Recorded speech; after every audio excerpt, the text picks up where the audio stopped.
Hola a todos, nosotras somos el grupo número 4 y el día de hoy hablaremos sobre el tema proceso de acumulación del capital. También abordaremos algunos subtemas como lo son la acumulación originaria del capital, la reproducción simple del capital y la reproducción ampliada del capital. Comenzaremos hablando sobre el proceso de acumulación del capital. Sé que este se refiere a la creación y paulatina acumulación del capital económico. Este proceso no solo se da en base a la acumulación de bienes propiamente dichos, como maquinaria y equipo, sino también se incluye el capital financiero y el capital humano. Este aumento se basa en el ahorro y la inversión, que bien invertidos producen un aumento en la riqueza de la sociedad. Según la tesis de Karl Marx, el capital se acumula por ciclos de producción. Al inicio del ciclo, el capitalista invierte en materias primas, salarios, maquinarias, etc., básicamente fuerzas de producción. Y al final del ciclo, una vez vendida y producida su mercancía, obtiene una cantidad mayor de dinero de la que invirtió. Al inicio del ciclo, a esto le llamamos ganancia. El capitalista decide invertir parte de esta ganancia o toda para empezar el próximo ciclo. Es de esta manera que se desarrolla el proceso de acumulación del capital, ya que el capital invertido crece y así se acumula. Ahora hablaremos un poco sobre la ley general de la acumulación capitalista, que nos dice: a medida que aumenta la acumulación del capital, se produce y consolida necesariamente un número creciente de obreros sobrantes para el sistema, una población supernumeraria teniendo que subsistir en condiciones precarias, presionadas a condiciones de explotación mayores a los demás obreros y a mayor miseria para los obreros en general. Tal cual, polos opuestos. De un lado se genera riqueza, mientras que del otro se obtiene pobreza. Ya hemos visto entonces el proceso de acumulación del capital, pero ¿cuál es el origen de este concepto? Pues te damos la bienvenida a la llamada acumulación originaria del capital. Es una historia que se divide en 7 fases y en ella nos narran cómo fue que se creó el capitalismo. La primera fase es el secreto de la acumulación originaria. El proceso de acumulación capitalista presupone como punto de partida una acumulación originaria previa. Esta acumulación viene a desempeñar en economía política el mismo papel que desempeña en teología el pecado original. Al morder la manzana, Adán engendró el pecado y lo transmitió a toda la humanidad. En este caso, una clase élite tomando los medios de producción como propiedad privada y volviendo a toda la humanidad en proletarios. En la economía política burguesa, refiriéndonos a Adam Smith y David Ricardo, la acumulación originaria se trata de manera anecdótica. Se cuenta la leyenda de una élite trabajadora, inteligente y sobre todo ahorrativa que acumuló riqueza frente a un montón de vagos que derrochaban cuando tenían y aún más, y terminaron por no tener nada que vender excepto su pellejo. La economía política ha reinado siempre el idilio, que es una situación de amor, unidad y que todo es muy bello. Sin embargo, los métodos de la acumulación originaria fueron cualquier cosa menos idílicos. Para que haya capitalismo necesitamos que por un lado haya trabajadores que no tengan nada más que vender que su fuerza de trabajo y que por el otro lado existan personas dueñas de los medios de producción. El sistema capitalista brotó del sistema feudal. Lo único que cambió fue la esclavización feudal a una esclavización capitalista. Ahora veremos la siguiente fase, que es la expropiación de la población rural a la que se despoja de la tierra. Era Inglaterra, siglo XVII. La mayoría de personas eran campesinos independientes. El auge de la manufactura de telas de lana llevó al aumento de los precios de este material. Los señores feudales, al ver esto, decidieron que convertirían todas las tierras de labor en manufacturas, ya que éstas requerían menos gente para trabajar. Así que los señores feudales mandaron a despojar a todas las personas de sus tierras.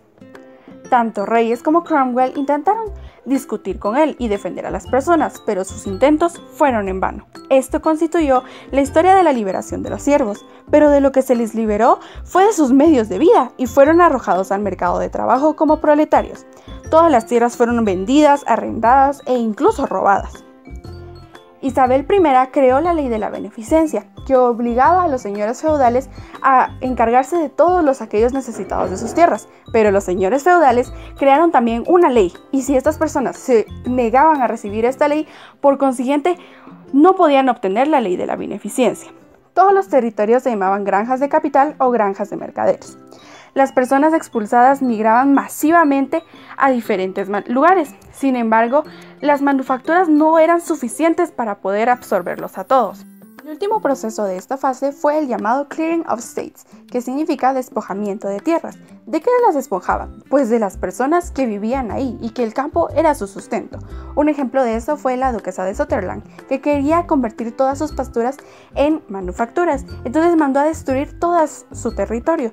Marx nos cuenta que una abuela murió quemada entre las llamas por no querer abandonar su cabaña. Pero estas personas podían ir a donde quisieran. La verdad es que se les tenía negado poder emigrar y solo podían ir a Glasgow y otras ciudades fabriles, que era lo mismo que convertirse en proletarios. Así es como se da la primera parte de la acumulación originaria. Veremos la tercera fase del proceso, el cual es la legislación sanguinaria contra los expropiados desde finales del siglo XV, leyes reductoras del salario. Al ser todos expulsados, las manufacturas no podían absorber a todos, muchas personas no encontraron qué hacer y se convirtieron en mendigos, ladrones y vagabundos. Sin embargo, algunas personas sí tenían tal inclinación, pero otras lo tuvieron que hacer por necesidad. Se crearon leyes sanguinarias contra la vagancia. Se les castigaba por no seguir trabajando. Se otorgaron licencias para mendigar a quien tuviera suficiente edad o tuviera alguna discapacidad. A quien se le encontrara mendigando sin licencias se le castigaba con flagelación y encarcelamiento. Si alguien se rehusaba a trabajar, se le condenaría a ser esclavo de la persona que lo denunció como vago.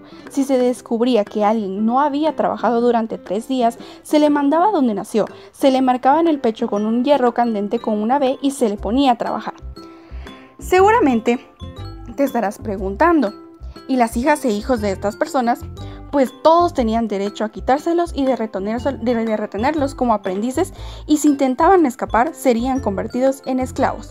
En el siglo XIV se creó que tenían que educar también a las personas al trabajo asalariado y tenían que ver las personas esto como algo totalmente normal. En el siglo XIV se creó la legislación del salario máximo.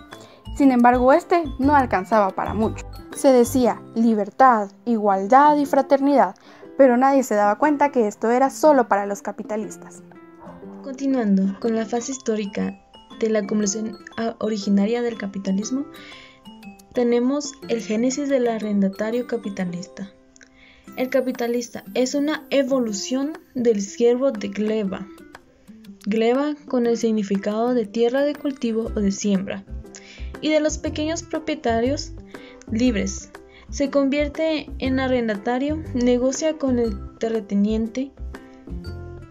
Luego sale el arrendatario que tiene trabajo asalariado y le da una parte al terrateniente. Baja el valor del oro y del dinero, pero sube el precio de los alimentos. Número 5. Repercusión de la evolución agrícola sobre la industria, creación del mercado interno para el capital industrial. La expropiación de proletariados a la industria urbana, los alimentos y la materia prima agrícola se convierte en capital. La expropiación y el desalojo de los trabajadores crea el mercado interno. El campo se transforma en un mercado para la venta. El campesino inglés resistió un poco al intento de aniquilación progresiva, aunque bajó de número y con peores condiciones. Número 6. Génesis del capitalista industrial. El capitalista industrial surgió de una forma más rápida que el del arrendatario.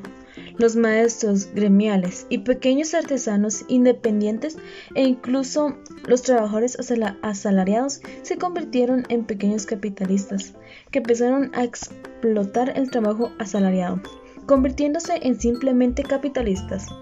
La Edad Media dejó distintas formas de capital: capital usurario y capital comercial. El capital dinerario feudal se pudo convertir en capital industrial a raíz de las expropiaciones y los desalojos y la disolución de las mesnadas. También influyó la colonización. Fue un factor fundamental de la acumulación originaria. La colonización hizo también madurar el comercio y la navegación. El país más colonista durante una época fue Holanda. También era el país en el que su población vivía más explotada. Surgió la explotación infantil. Con la frase, el capital viene al mundo chorreando sangre y lodo, por todos los poros desde la cabeza hasta los pies. Número 7. Tendencia histórica de la acumulación capitalista. Más que transformación de esclavos y siervos asalariados, es la disolución de la propiedad privada fundada en el trabajo propio y la expropiación del productor directo. Desde que existe el trabajador propietario privado libre de sus condiciones de trabajo, se mueven fuerzas que se sienten trabajadas por ese modo de producción. La propiedad privada capitalista niega la propiedad privada individual, fundada en el trabajo propio. Negando la propiedad privada capitalista, se restaura la propiedad privada individual, pero sobre la conquista alcanzada por la era capitalista, la cooperación de trabajadores libres y la propiedad colectiva de la tierra y sobre medios de producción producidos por el trabajo. Es más fácil expropiar a los capitalistas, son pocos, fue más difícil su expropiación de los trabajadores. Hemos visto entonces el proceso de acumulación del capital y así también la acumulación originaria del capital. Ahora veremos el tema de la reproducción simple del capital. Comencemos. En estos momentos hablaremos sobre la reproducción simple del capital. ¿En qué consiste la reproducción simple? La reproducción simple es el proceso de renovación constante de toda la producción social capitalista en escala invariable. Bajo el capitalismo se da la reproducción simple cuando los capitalistas dedican a sus gastos personales toda la plusvalía que se apropia bajo el aspecto de distintas formas de ingreso, de suerte que las dimensiones de la producción no se modifican.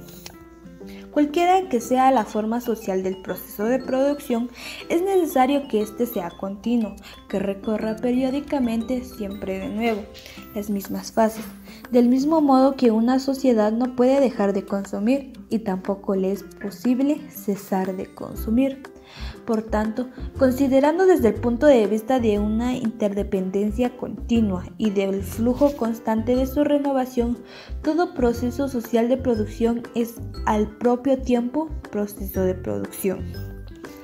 La reproducción simple sería como la amortización del capital invertido. Si tú inviertes 100 quetzales en una empresa y recuperas 100 quetzales, ya hemos reproducido este capital. Sin embargo, el capitalismo no es así. Si el capitalismo solo fuera la recuperación del capital, como si fuera un préstamo, no sería capitalismo. Lo que beneficia al capitalista es generar más dinero de lo invertido. El capitalista, como cualquier otro personal, también necesita gastar para su propia supervivencia. Si este dinero generado por su inversión se lo gasta en su consumo al terminar el ciclo habrá consumido todo su capital y será pobre como cualquier otro obrero y será obligado a trabajar. Pero el capitalista no quiere trabajar. El capitalista quiere vivir del trabajo de los demás. Marx nos dice que es posible que el capital original de una empresa no se haya generado mediante un proceso capitalismo. Dice que es probable que el capitalista haya entrado en posesión del dinero en un determinado momento por virtud de la cierta acumulación original independiente de la apropiación del trabajo ajeno, no retribuido, pudiendo gracias a ello acudir al mercado como comprador de fuerza de trabajo. Es decir, que el capitalista original podría ser un señor feudal comerciante afortunado o alguien que se haya hecho una pequeña fortuna. Pero lo que dice, una vez invertido el dinero en un proceso capitalista, obligatoriamente debe generar más capital, no solo para amortizar esa inversión, sino para tener una renta que use en su propio consumo. ¿Y también para qué? Para generar más capital con el que volver a hacer más inversiones. Dice que si el capitalista se gasta el equivalente al capital por el desembolsado, el valor de ese capital se representa el total de la plusvalía de la que se apropia gratuitamente y del capital ya no queda nada. Pero ese no es el objetivo del capitalista. El capitalista, su objetivo es vivir del trabajo ajeno, sin trabajar en una empresa, que nunca pasan por la empresa para trabajar y supervisar, pero cobrar puntualmente sus intereses, sus réditos, y también generar más capital para más inversiones. El punto de partida del proceso capitalista de producción, esto nos implica dos cosas. Primero, que lo que llaman la libertad de empresa social, capitalismo, no están. Solo tienen libertad de empresa quien tiene dinero para montar empresas, quien tiene un capital previo, y evidentemente esto no está al alcance de todo el mundo. Es como el eufemismo de la libertad de prensa. La libertad de prensa solo está al alcance de aquellos que tienen dinero para comprarse la prensa. Hoy en día, afortunadamente, esto deja de ser así, pero durante varios siglos fue de esta manera. Entonces el capitalista nos vende, o nos ha querido vender siempre, la ilusión de que trabajando uno puede prosperar y crea su propia empresa.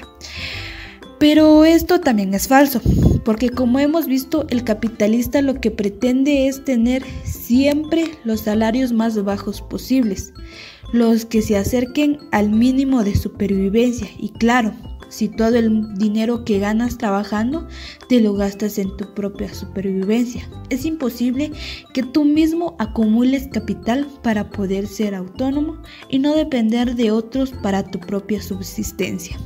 Ahora hablaremos un poco acerca de la realización del producto social global en la reproducción simple.